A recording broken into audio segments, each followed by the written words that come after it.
Members of Parliament Wednesday failed to marshal required numbers to have the constitutional amendment bill on the two-third gender principle enacted.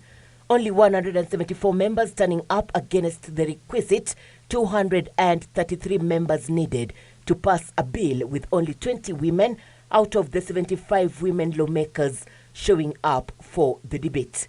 A move that has infuriated women lobby groups. It just means you've left over half the population behind without being equitably represented.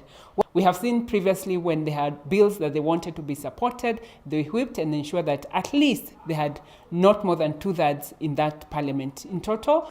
The lobbyists saying all lawmakers stand accused.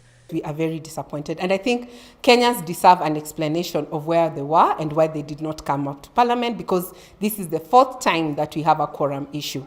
We also have the strategic plan for the government, which is Vision 2030. We are now on the medium-term plan 3, which also advocates for inclusion for young people, young women, and people living with disabilities.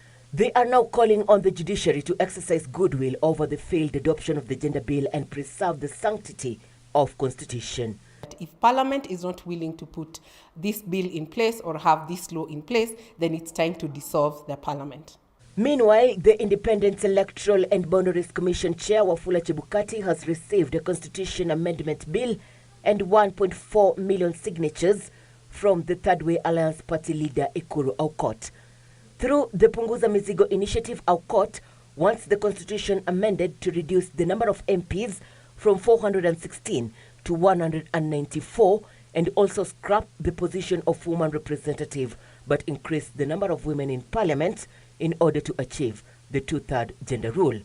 And Gatundu South MP Moses Kuria says the only way to tone down polarization in the country was to have the Constitution reviewed to create an all-inclusive government where even losers are accommodated.